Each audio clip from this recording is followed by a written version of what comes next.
박공식으로 지어진 물보라 여인 속에 들어서면 천장이 낮고 어질러지긴 했지만 꽤 널찍한 현관이 나온다.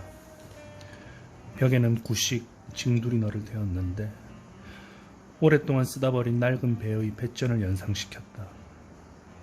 한쪽 벽에는 커다란 유화 한 점이 걸려 있었는데 온통 그을리고 더러워질 대로 더러워져 있어서 밝기가 다른 불빛들이 교차하는 그곳에서는 눈여겨 살펴보고 여러 번 그곳에 찾아가 체계적으로 조사하고 이웃들에게 자세히 물어보고 해야만 비로소 그 그림의 의도를 조금이나마 이해할 수 있을 정도였다.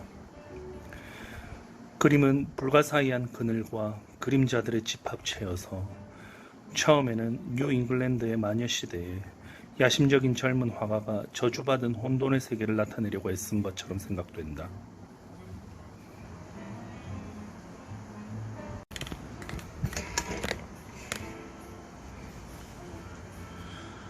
하지만 오랫동안 진지하게 감상하고 몇 번이나 고쳐 생각하면, 그리고 특히 현관 뒤쪽의 작은 창문을 열어놓고 보면 그런 생각이 엉뚱한 것이긴 해도 전적으로 부당한 생각은 아닐 수도 있다는 결론에 이르게 된다. 하지만 사람을 가장 당황하게 하고 어리둥절하게 만드는 것은 그림 한복판에 그려진 물체일 것이다.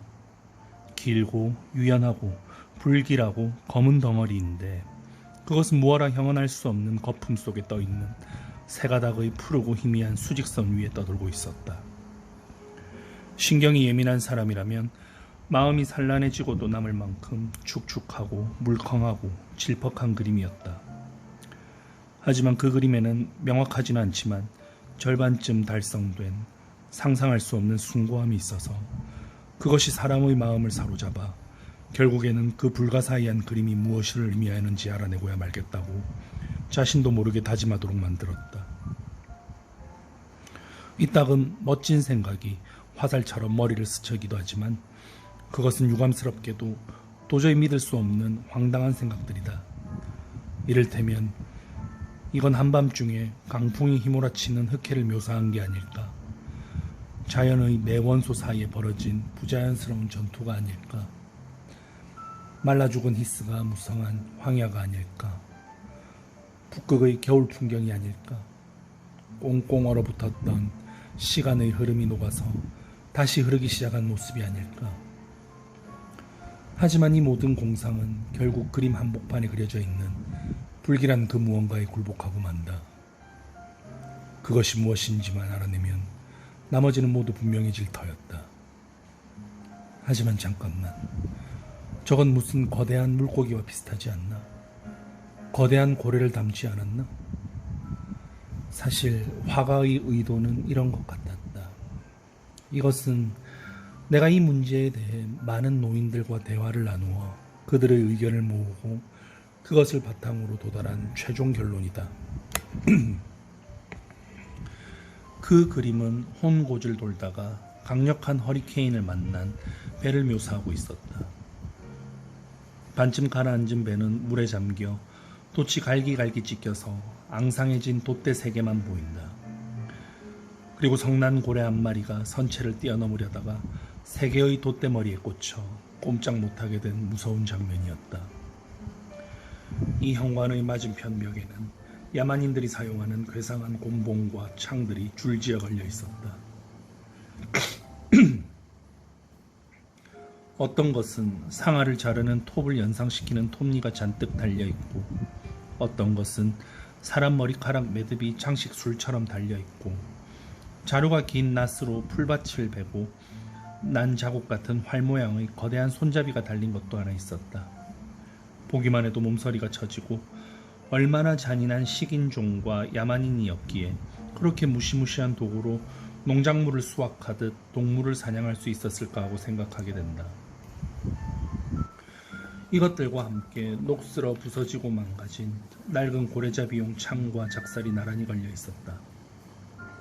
그 중에는 유명한 내력을 지닌 무기들도 있었다. 50년 전에 네이선 스웨이는 한때는 긴 창이었지만 지금은 팔꿈치 모양으로 심하게 구부러진 이 창을 가지고 해뜰역부터 해질역까지 고래 15마리를 잡았다.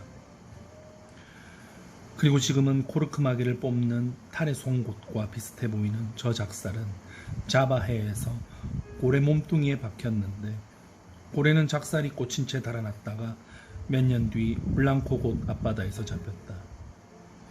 첫 번째 작살촉은 꼬리 근처에 박혔는데, 사람 몸에 들어간 바늘이 끊임없이 움직이듯 고래 몸속을 12m나 이동한 끝에 결국 등의 혹 속에 묻힌 상태로 발견되었다. 이 음침한 현관을 지나 낮은 아치길, 옛날에는 이 자리에 벽난로에 빙 둘러싸인 거대한 중앙 굴뚝이 있었을 것이다. 낮은 아치길을 통과하면 술청으로 들어가게 된다. 이곳은 훨씬 더 어두컴컴했다. 머리 위에는 육중한 들보가 너무 낮게 내려와 있고, 바닥의 널빤지는 너무 낡아서 쭈글쭈글 주름이 잡혀 있었다. 그래서 길모퉁이에 닻을 내린 이 낡은 배가 맹렬히 뒤흔들리는 바람 부는 바람에는 마치 낡은 배의 뒷과판을 걷고 있는 듯한 기분이 들 것이다. 방 안쪽에는 길고 낮은 선반 같은 탁자가 놓여있고, 그 위에는 금간 유리 장식장이 놓여있는데, 그 안에는 이 넓은 세계의 구석구석에서 수집한 먼지투성이의 골동품이 가득 들어있었다. 건너편 모퉁이에서 어두워 보이는 동굴이 튀어나와 있었는데, 그것은 참고래의 머리 모양을 조잡하게 본떠 만든 카운터였다.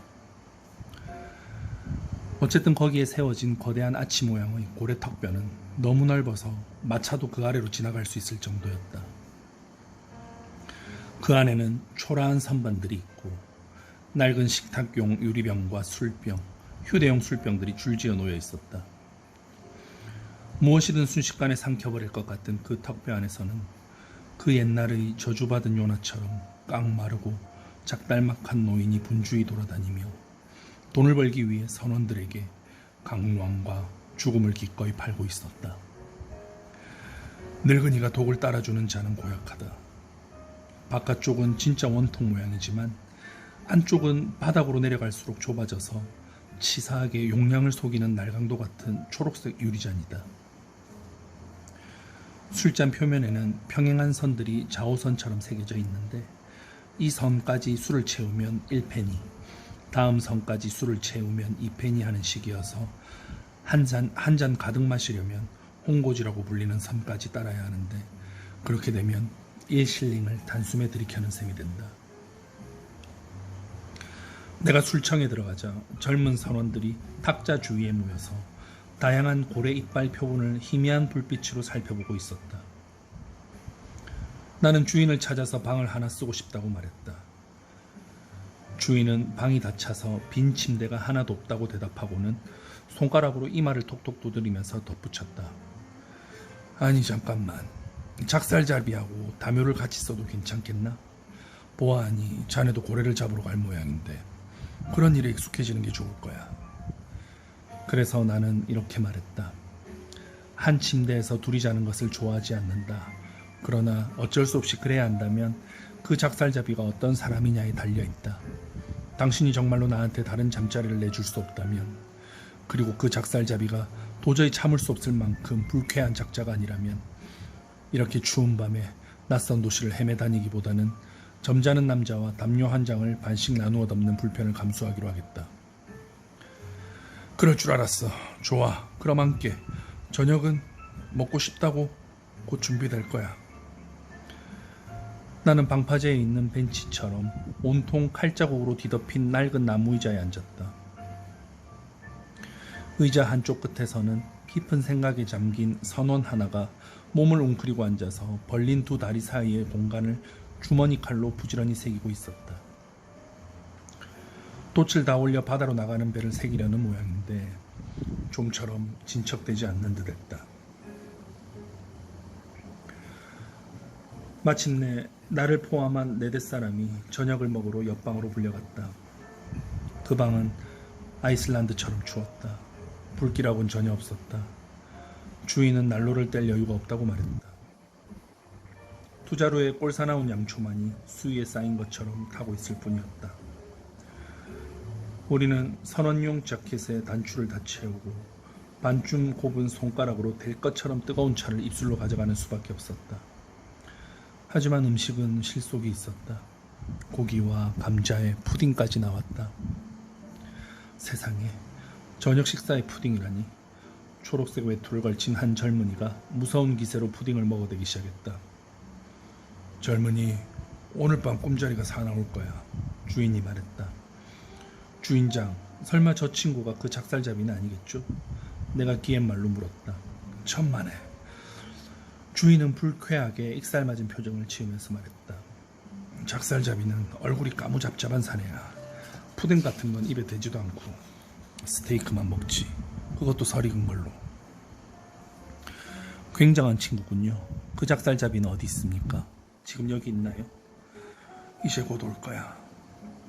어쩔 수 없이 나는 얼굴이 까무잡잡한 작살잡이가 자꾸만 마음에 걸렸다. 어쨌든 함께 자야 한다면 그가 나보다 먼저 옷을 벗고 침대에 들어가도록 해야겠다고 마음먹었다. 저녁 식사가 끝나자 우리는 술청으로 돌아갔다.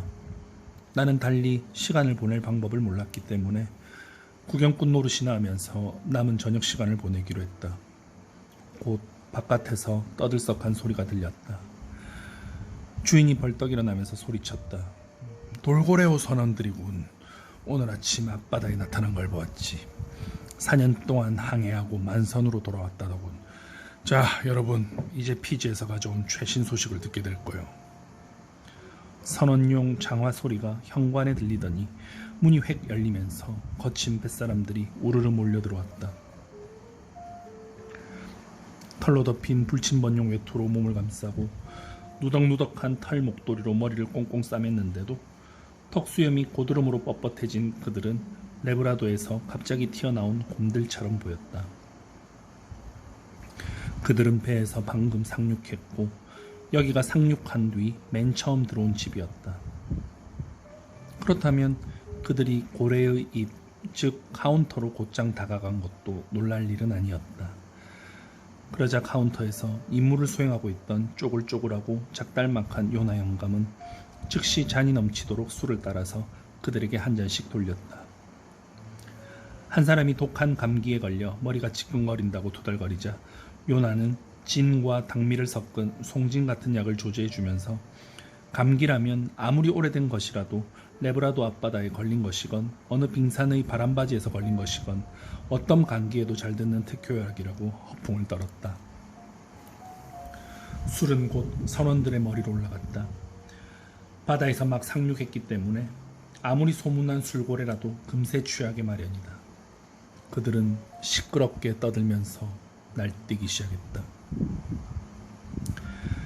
하지만 나는 그들 중 한 사람이 약간 초연한 태도를 취하고 있는 것을 알아차렸다.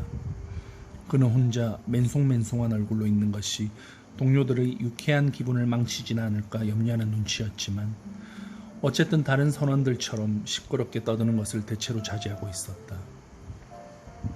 나는 당장 그에게 흥미를 느꼈다.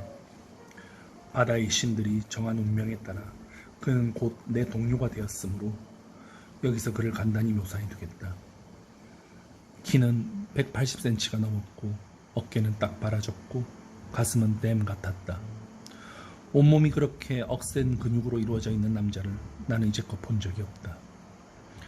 얼굴은 햇볕에 걸려 짙은 갈색을 띠었고 그래서 하얀 이가 대비되어 더욱 눈부시게 빛나 보였다. 눈의 깊은 어둠 속에는 그에게 별로 기쁨을 주지 못하는 듯한 추억이 감돌고 있었다. 목소리는 그가 남부 출신이라는 것을 당장 알려주었고 그 크고 당당한 체격으로 보아 버지니아 주의 엘러게니 산맥에 사는 덩치 큰 산골 사람이 분명하다고 생각했다. 이 산에는 동료들의 소란이 절정에 이르자 눈에 띄지 않게 슬며시 빠져나갔고 그 후 바다에서 동료로 다시 만날 때까지 나는 그를 한 번도 보지 못했다. 하지만 몇 분도 지나기 전에 동료들은 그가 없어진 것을 알아차리고 벌킹턴! 벌킹턴! 벌킹턴이 어디 갔지? 하고 외치면서 그를 찾아 밖으로 뛰쳐나갔다. 무엇 때문인지 그는 동료들에게 인기가 대단한 것 같았다. 이제 9시가 다 되었다. 진탕 마시고 떠들던 선원들이 사라진 방은 어색하게 느껴질 만큼 조용했기 때문에 나는 선원들이 들어오기 직전에 좋은 계획이 내 머리에 떠오른 것을 기뻐하기 시작했다. 한 침대에서 둘이 자는 것을 좋아할 사람은 아무도 없다. 사실은 형제와도 같이 자고 싶어 하지 않는다. 왜 그런지는 모르지만 잠을 잘 때는 누구나 남의 눈을 피하고 싶어 한다.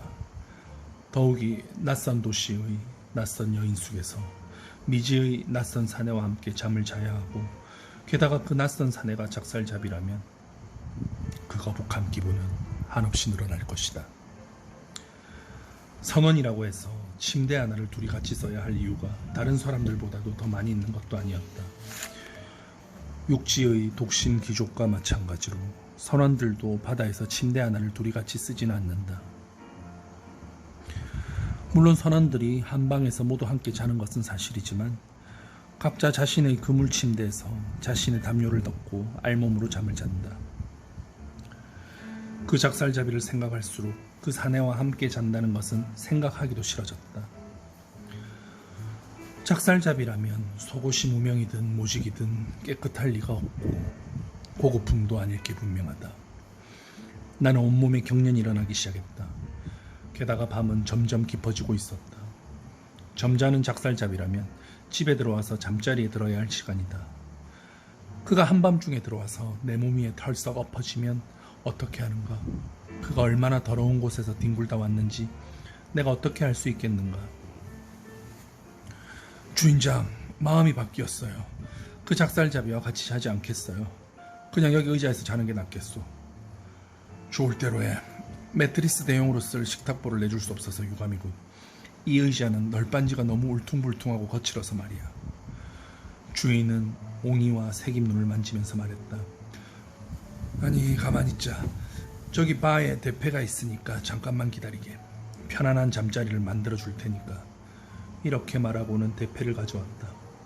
그리고 낡은 명주 손수건으로 의자에 먼지를 떨고 원숭이처럼 희죽희죽 웃으면서 내 침대를 힘차게 대패질하기 시작했다. 대패밥이 사방으로 흩어졌다. 마침내 대패날이 단단한 옹이에 부딪혔다.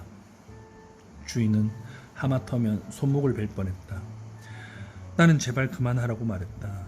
침대는 충분히 매끄러워졌고 아무리 대패질을 해도 송판을 오리털처럼 푹신하게 만들 수는 없는 일이었다. 주인은 또다시 희죽 웃고는 대패밥을 긁어 모아서 방 한복판에 있는 커다란 난로 속에 던져놓고 볼일을 바로 가버렸다. 뒤에 남은 나는 멍하니 생각에 잠겼다. 의자의 치수를 재보니 내 키보다 30cm 좀 짧았다. 하지만 그것은 의자 하나를 잇대면 어떻게든 될 것 같았다. 그런데 너비도 30cm쯤 좁았다. 방에 있는 다른 의자는 대패질한 의자보다 10cm쯤 높았다. 따라서 의자 두 개를 나란히 잇대어 놓을 수도 없었다. 나는 앞에 아무것도 없이 비어있는 유일한 벽 쪽으로 첫 번째 의자를 가져가서 벽과 의자 사이에 등을 끼워 넣을 수 있도록 의자를 벽에서 조금 떼어 놓았다. 하지만 거기에 눕자 창틀 밑으로 서며든 차가운 외풍이 내 몸을 휘감고 지나갔기 때문에 이 계획은 전혀 바람직하지 않다는 것을 곧 깨달았다.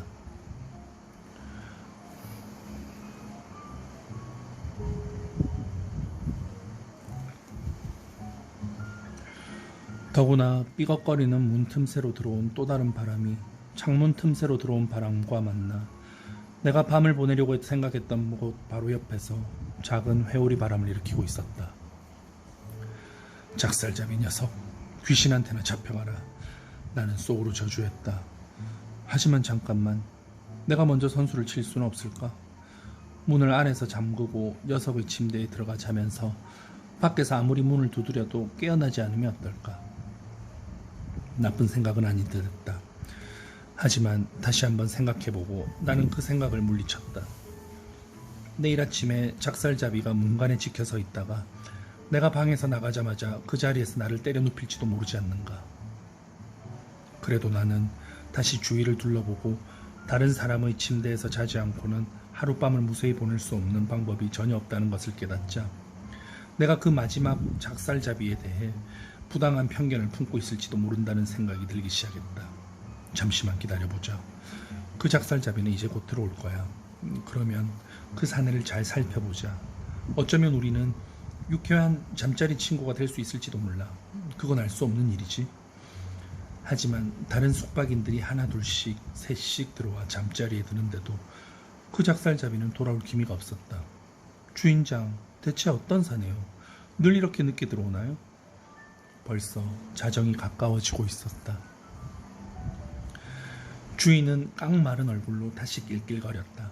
내가 모르는 무언가를 생각하자 도저히 웃음을 참을 수 없는 모양이었다. 아니, 대개는 남들보다 빠른 편이지. 일찍 자고 일찍 일어나. 일찍 일어나는 새가 벌레를 잡는다고. 그런 사내지.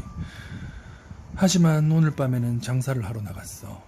무슨 일로 이렇게 늦는지는 모르겠지만 아무래도 그의 머리가 잘 안 팔리는 모양이야. 머리가 안 팔린다고요? 도대체 무슨 소리를 하는 겁니까? 나는 화가 나기 시작했다. 이봐요, 주인장. 그 작살잡이가 이 신성한 토요일 밤에, 아니 일요일 아침인지도 모르겠군, 정말로 머리를 팔려고 이 도시를 돌아다니고 있다고 말할 작정인가요? 정말이야. 시장에 물건이 너무 많이 나와 있어서 여기선 팔기 힘들 거라고 말해줬지. 무슨 물건 말입니까? 나는 소리쳤다. 그야 물론 머리지. 세상엔 머리가 너무 많아. 이봐요, 주인장. 나는 아주 침착하게 말했다. 한마디 해두겠는데 나한테 그런 거짓말은 하지 않는 게 좋을 겁니다. 나도 풋내기가 아니니까. 그럴지도 모르지. 주인은 나무 토막 하나를 꺼내더니 그것을 깎아 이쑤시개를 만들면서 말했다. 하지만 자네가 그의 머리에 대해 험담하고 있는 걸 들키는 날이면 자네는 아마 노랗게 되도록 얻어맞을 걸세. 그럼 나는 녀석의 머리통을 부숴버리겠소. 나는 주인의 그 영문 모를 소리에 또다시 분통을 터뜨렸다. 벌써 부서졌는걸. 부서졌더니 깨졌단 말인가요? 그렇다니까. 팔지 못하는 것도 아마 그 때문일 거야. 이봐요, 주인장. 나는 눈보라 속의 헤클라 산처럼 차갑게 다가가면서 말했다. 이쑤시개 깎는 짓 그만두고 우리 얘기 좀 합시다. 그것도 지금 당장. 나는 이 여인숙에 와서 침대 하나를 달라고 했어. 그랬더니 당신은 침대를 절반밖에 줄 수 없다고, 나머지 절반은 어떤 작살잡이의 것이라고 했죠. 그런데 내가 아직 본 적도 없는 그자에 대해서 당신은 종잡을 수 없는 소리 만들어 놓아서 나를 화나게 하고 있어요.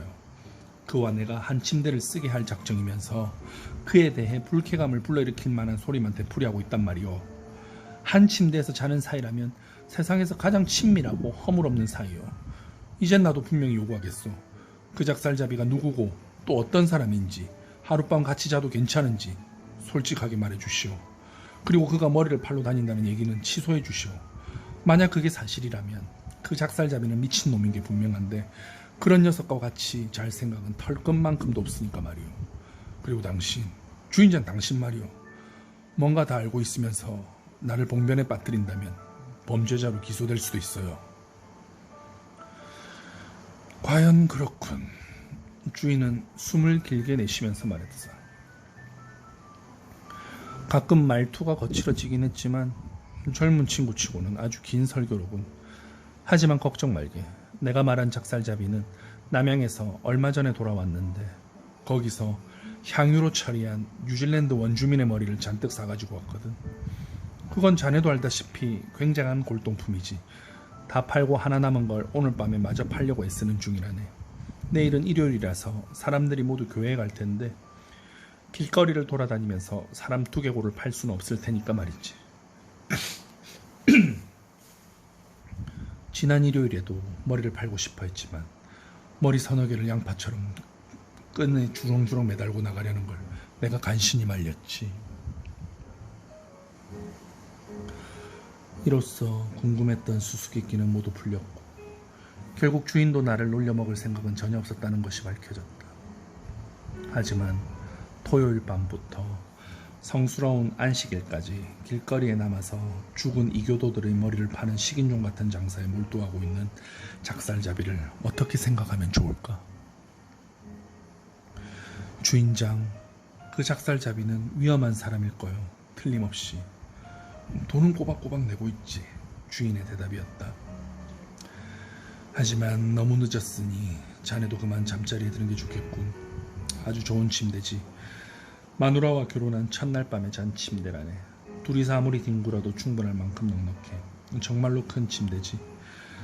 우리가 그 침대를 손님들한테 내놓기 전에는 마누라가 우리 애들 샘과 조니를 발치해 재웠다네.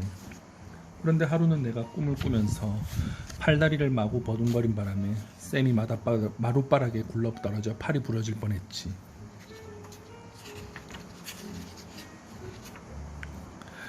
그 뒤로는 마누라가 저 침대가 싫다는 거야. 자, 이리 오게. 촛불을 줄 테니. 이렇게 말하면서 그는 양초에 불을 켜서 내 쪽으로 비추며 길을 안내하려고 했다. 하지만 나는 망설임에 서 있었다. 주인은 구석에 걸린 시계를 보고 소리쳤다. 벌써 일요일이 됐군. 오늘 밤엔 작살잡이를 보지 못할 걸세. 어디 다른 곳에 닻을 내린 모양이야. 자, 따라오게.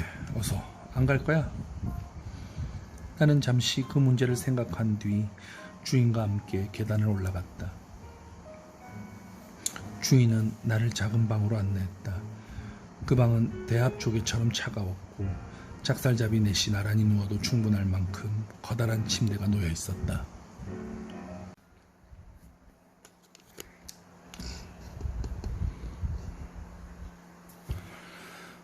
주인은 세면대와 탁자를 겸하고 있는 낡은 갯자기 위에 양초를 넣으면서 말했다. 자, 그런 편이시게. 내가 침대를 자세히 살펴보다가 눈을 돌렸지만 그는 어느새 사라진 뒤였다. 나는 이불을 젖히고 침대를 들여다보았다. 최고급은 아니지만 자세히 살펴보아도 꽤 쓸만한 침대였다. 이어서 나는 방 안을 둘러보았다. 침대와 탁자 외에 그 방에 딸린 가구는 보이지 않았지만 보잘것없는 선반 하나와 내면의 벽이 있고 벽난로 가림판에 발라진 종이에는 고래를 공격하는 한 사내가 그려져 있었다. 그 방에 딸려 있지 않은 물건으로는 끈으로 묶어서 한쪽 구석 마룻바닥에 던져놓은 그물 침대와 커다란 선원용 자루가 있었다. 작살잡이는 육지에서 쓰는 트렁크 대신 그 자루에 옷가지를 넣어둔 게 분명했다. 또한 벽난로의 선반에는 뼈로 만든 특이한 낚싯바늘 꾸러미가 놓여있고 침대 머리맡에는 기다란 작살이 하나 세워져 있었다.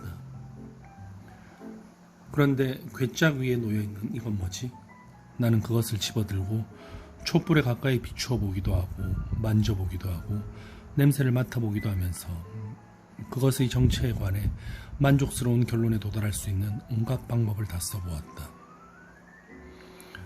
커다란 현관 매트를 닮았는데 가장자리에 딸랑거리는 작은 쇠붙이를 장식한 모양이 굳이 비교하자면 인디언들의 모카신 둘레에 얼룩무늬 호적아시를 장식한 것처럼 보였다. 매트의 한복판에는 남아메리카의 판초처럼 구멍 붙은 것이 뚫려 있었다. 하지만 제정신을 가진 작살잡이라면 현관 매트를 판초처럼 뒤집어 쓴 차림으로 기독교도의 도시거리를 보란듯이 돌아다닐 수 있을까?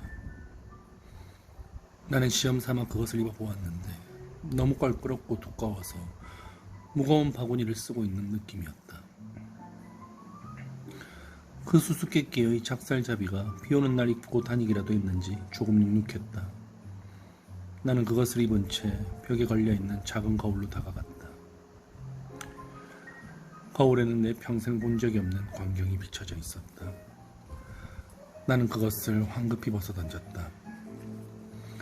너무 서두르는 바람에 목에 경련이 일어났다. 나는 침대에 걸쳐 앉아 머리를 팔러 다니는 작살잡이와 그의 현관 매트에 대해 생각하기 시작했다. 침대에 앉아 한동안 생각한 뒤 나는 일어나서 짧은 재킷을 벗고 방 한복판에 서서 다시 생각에 잠겼다. 다음에는 저 고리를 벗고 속옷 바람으로 좀 더 생각했다. 하지만 옷을 반쯤 벗은 상태여서 심한 추위를 느끼기 시작했고 시간이 너무 늦어서 작살잡이가 오늘 밤에는 돌아오지 않을 것 같다는 주인의 말이 생각났기 때문에 나는 생각하는 걸 그만두고 바지와 신발을 벗은 다음 촛불을 불어 끄고 침대에 쓰러져 하늘의 보살핌에 나를 맡겼다. 매트리스 속에 옥수수 속대를 채워 넣었는지 깨진 도자기를 넣었는지는 모르지만 나는 이리저리 몸을 뒤척이며 오랫동안 잠을 이루지 못했다. 마침내 내가 얕은 잠 속으로 빠져들어가 꿈나라로 막 떠나려 할 때 복도에서 묵직한 발소리가 들리고 가물거리는 불빛이 문 밑으로 비쳐드는 것이 보였다. 주님, 나 좀 살려주세요. 저자야말로 그 작살잡이 악마 같은 두개골 장사꾼이 분명하다고 생각했다. 하지만 나는 꼼짝도 않고 누운 채 상대가 말을 걸어올 때까지는 한마디도 하지 않기로 작심했다. 낯선 사내가 한 손에는 촛불을 들고 다른 손에는 뉴질랜드 원주민의 머리를 들고 방으로 들어오더니 침대 쪽에는 눈길도 주지 않고 촛불을 멀리 떨어진 방구석 마룻바닥에 내려놓은 다음 내가 조금 전에 말한 커다란 자루의 끈을 풀기 시작했다. 나는 그의 얼굴을 보고 싶어 죽을 지경이었지만 그는 끈을 푸는 동안 얼굴을 나한테서 돌리고 있었다.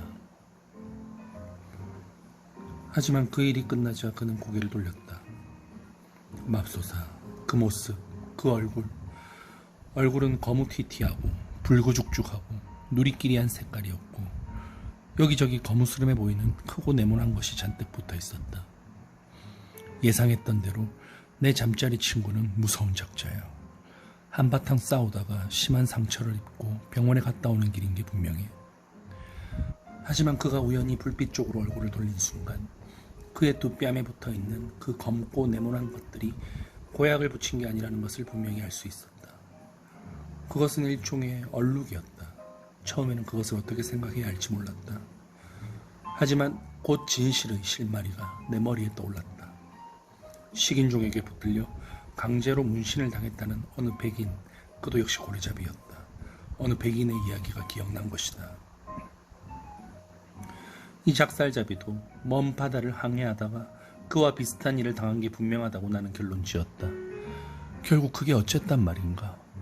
그것은 그의 표면일 뿐이다. 사람은 어떤 피부를 가졌든 관계없이 정직할 수 있다. 하지만 그의 개상한 얼굴색은 어떻게 생각하면 좋을까? 내 목골 문신과는 별개로 여기저기 흩어져 있는 얼룩 말이다. 물론 열대의 태양에 걸렸을 뿐인지도 모르지만 뜨거운 태양이 백인의 얼굴을 불구죽죽하고 누리끼리한 얼굴로 그을렸다는 이야기는 들어본 적이 없다. 하지만 나는 남양에 가본 적이 없다.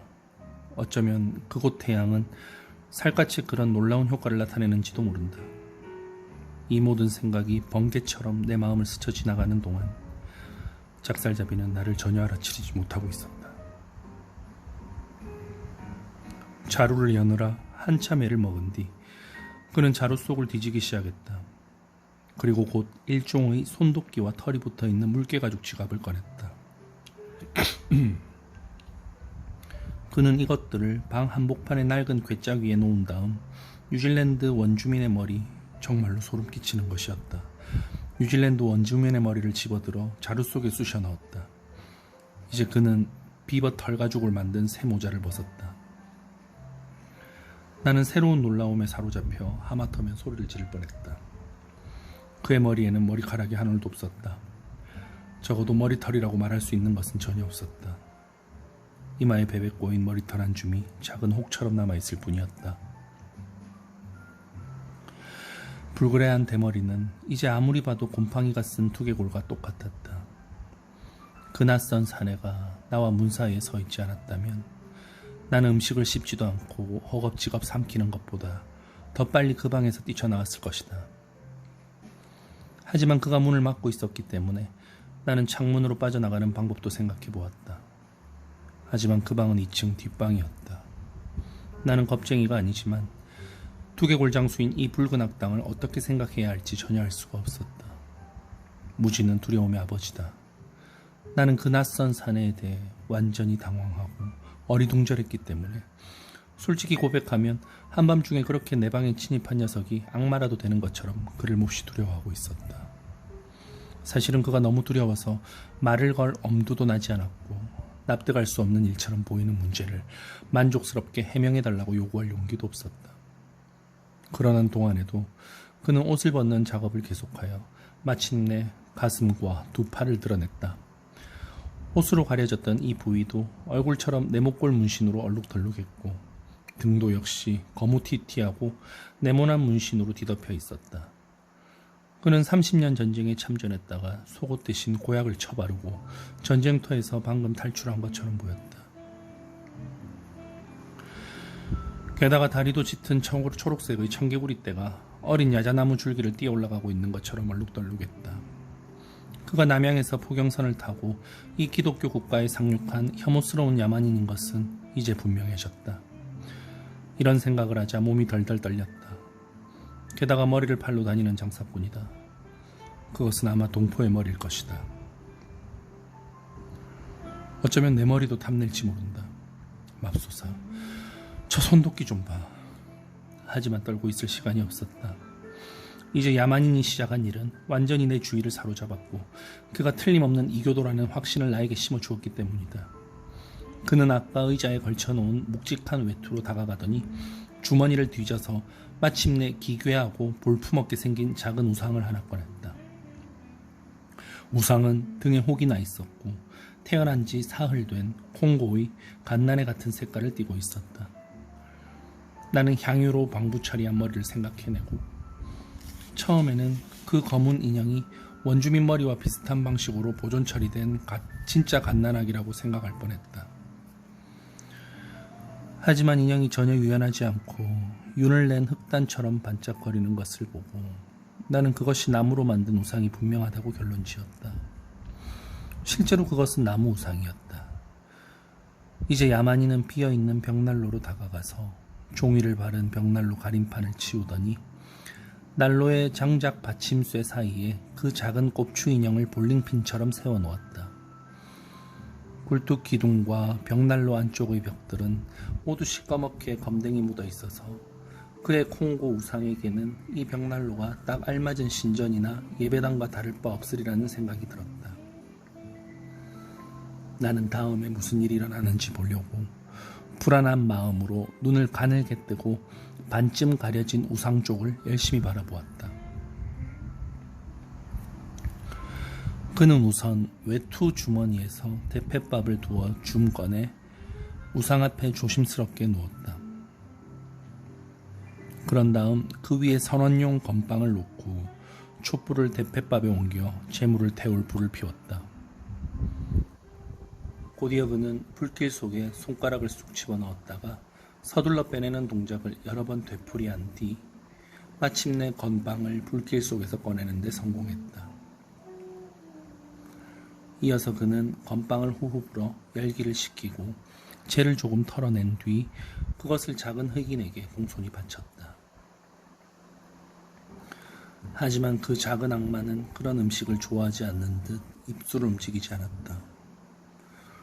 이 모든 야릇한 행동에는 그보다 훨씬 기묘한 소리가 수반되었다. 그것은 그 경건한 신자의 목구멍에서 나오는 소리였다.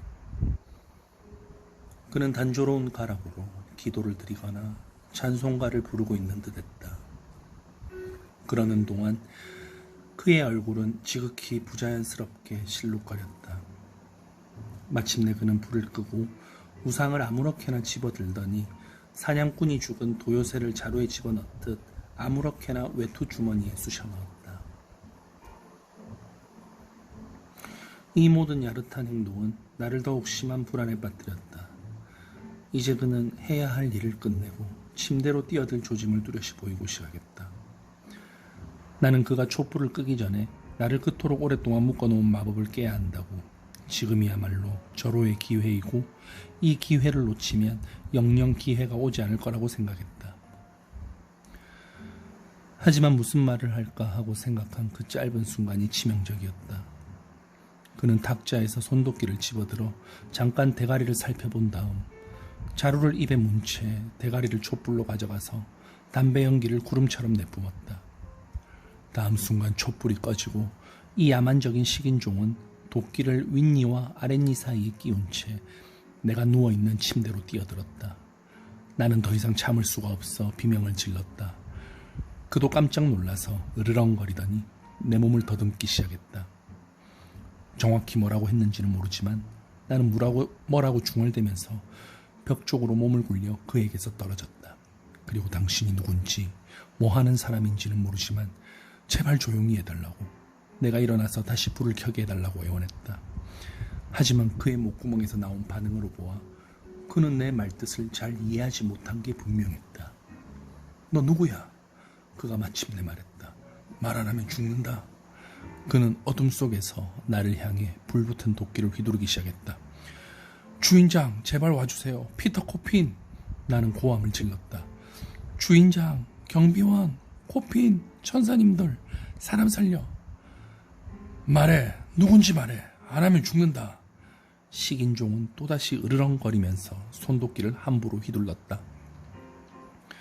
그러자 뜨거운 담뱃재가 내 주위에 흩어졌다. 내 속옷에 불이 붙진 않을까 걱정될 정도였다. 하지만 고맙게도 바로 그 순간 여인숙 주인이 촛불을 들고 방으로 들어왔다. 나는 침대에서 뛰어내려 그에게 달려갔다.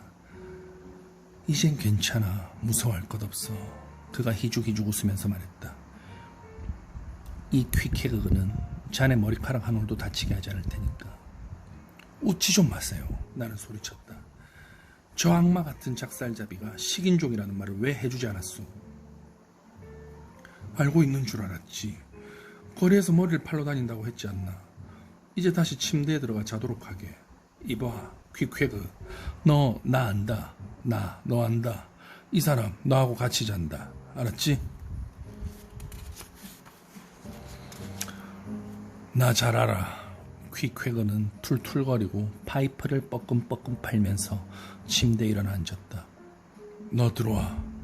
그는 손도끼로 나를 부르고 옷을 한쪽 옆으로 던지면서 덧붙여 말했다. 그의 태도는 정말로 예의 바를 뿐만 아니라 친절하고 너그럽기까지 했다. 나는 선체로 잠시 그를 바라보았다. 문신을 했는데도 그는 대체로 깨끗하고 말쑥해 보이는 식인종이었다. 내가 왜 그렇게 야단법석을 떨었을까? 나는 속으로 생각했다. 이 사람도 나와 똑같은 인간이야. 내가 이 사람을 두려워했다면 같은 이유로 이 사람도 나를 두려워했을 거 아닌가. 술에 취한 기독교보다는 취하지 않은 식인종과 함께 자는 게 나을지도 몰라. 주인장, 손도끼라고 해야 할지 파이프라고 불러야 할지 모르겠지만 어쨌든 저걸 좀 치우라고 하세요. 요컨대 담배 피우는 걸 그만두라고 말해주세요. 그러면 저 친구와 함께 자겠소. 하지만 침대에서 담배 피우는 남자와 같이 자고 싶진 않아요. 그건 위험하니까. 게다가 난 보험도 들지 않았거든요. 주인이 퀵해그에게 이 말을 전하자 그는 당장 내 요구에 따랐다. 그리고 다시 정중하게 침대에 들어오라는 몸짓을 하면서 발가락 하나도 건드리지 않겠다는 듯이 몸을 굴려 침대 한쪽으로 자리를 옮겼다. 그만 가보세요, 주인장. 내가 말했다. 이젠 가도 됩니다. 나는 침대로 들어가서 잠이 들었다. 그렇게 단잠을 잔 것은 난생 처음이었다.